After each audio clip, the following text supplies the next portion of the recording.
The rhythmic ticking of a clock is a sound we're all familiar with each tick marking the passage of time. But what if the hands on the clock didn't reveal the hours past, but rather counting down to our potential demise? As we inch closer to the stroke of midnight, the looming specter of the apocalypse becomes ever closer. Is time running out for our planet? Join us as we unravel the mysteries behind the Doomsday clock and explore the ominous implications of its countdown.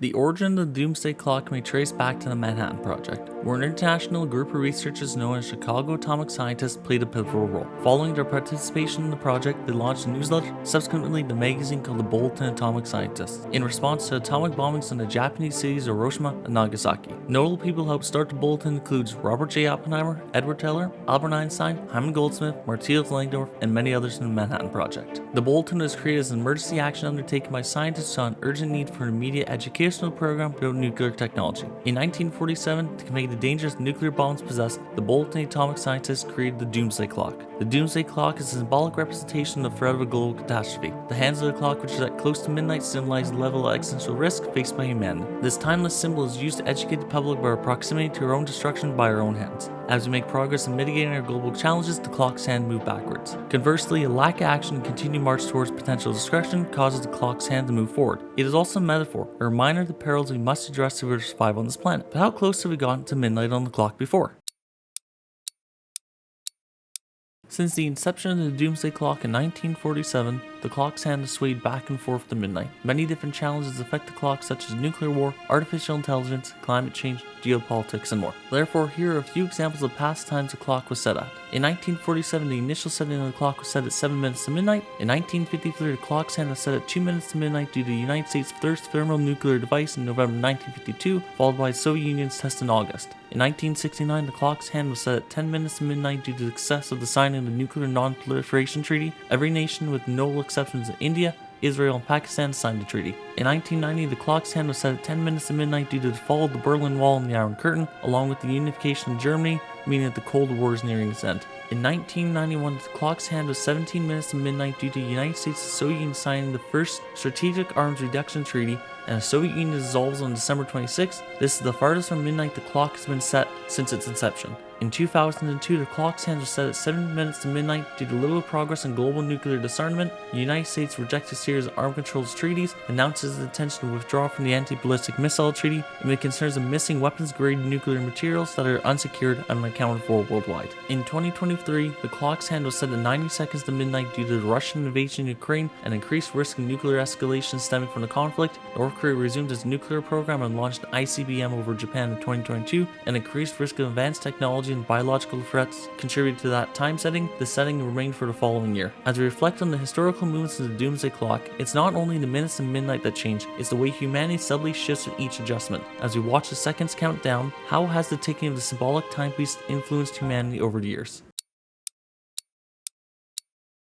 The Doomsday Clock is purely a symbolic representation of our potential demise. However, it does have the possibility to affect you socially and psychologically. The Doomsday Clock serves as a multifaceted educational tool for the public about global challenges such as nuclear weapons, climate change, emerging technologies, and artificial intelligence. The symbolic timepiece not only promotes discussions in educational settings to foster a deeper understanding of humanity's challenges, but also plays a pivotal role in increasing awareness worldwide. Beyond education, the Doomsday Clock wields influence over politicians and political decisions, prompting governments, policymakers to respond proactively, starting to reverse its countdown in positive ways. It also highlights generational differences in perceptions, such as the younger generation's greater sense of urgency as they anticipate a future plagued by challenges. It also helps to foster activism and advocacy from individuals all the way up to organizations. They may feel compelled to take action, support policies, or participate in movements aimed at addressing threats represented by the clock. However, the biggest impact on individuals that the clock can have is crisis fatigue. This is where someone is constantly exposed to prolonged and repeated crises, disasters, or traumatic events. It is a form of burnout that can lead to individuals becoming emotionally exhausted, having reduced empathy, a sense of helplessness, and manifesting in physical symptoms such as headaches, insomnia, gastrointestinal issues, and overall fatigue. We need to make sure people do not get overexposed to crises, as it can dampen the individual wanting to help. This shows the intricate interplay between symbolism, awareness, and global action. However, I also believe the Doomsday Clock can be a representation of hope, reflected by the clock's hand moving away from midnight. This may help foster a sense of optimism and motivate individuals to continue efforts to combat the challenges that humanity faces. But what would happen if the Doomsday Clock's hand were to strike midnight? If the Doomsday Clock were to strike midnight, the vast majority of us would remain oblivious. When the striking midnight happens, the world is ended, whether by the specter of a nuclear bomb or the grim scenario of a man-made pandemic, or even something we cannot even imagine. A more constructive approach beckons us. Instead of focusing on the end of the world, we should be focused on ways to prevent it from happening. From fostering public awareness and education, to promoting international collaboration with countries and advancements in technology, to armed control agreements, climate change mitigation, and a hopeful future in which nuclear disarmament happens. These are just a few ways humanity can prevent the striking at midnight. However, a bigger question arises about the Doomsday Clock. Why is humanity obsessed with the apocalypse? Since the beginning of time, humanity has been obsessed with the apocalypse. From the Bible predicting the second coming of Jesus and the four horsemen of the apocalypse, to interpretations of the Mayan calendar's end of the 5,126-year cycle in 2012, which caused the end of the world, to Old Norse mythology that held a great battle between the gods with the conclusion of Ragnarok, which some saw happening in 2014. And these are just a few examples of predicted apocalypse throughout history. But why are we so obsessed with our own destruction? One possible reason for a fascination with the end of the world can be seen as a form of escapism. In a world rife with problems, imagining a dramatic world-ending event can serve as a distraction. By focusing on these grandiose scenarios, we can momentarily ignore the complexities of the real world and confront our fears in a controlled fictional setting. Our obsession with the apocalypse is deeply rooted in our history and psychology. The many religious scriptures have often predicted the end times and is often depicted as a time of reckoning. This religious underpinning can fuel the obsession as it taps into our fear of the unknown and the desire for ultimate justice. However, our obsession with the apocalypse is not always a healthy one. While a certain level of concern about the state of the world is a natural thing, an unhealthy obsession with doomsday can have negative consequences.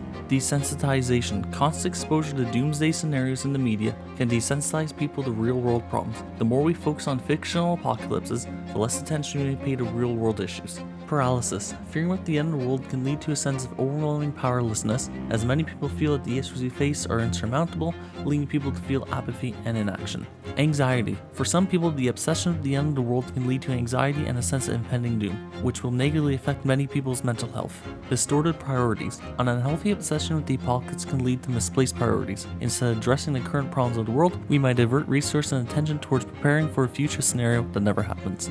As you can see, humanity has had a fascination with our own demise for as long as history, and that obsession can affect us. But one more question arises: has the Doomsday Clock been a helpful or hurtful symbol in the world?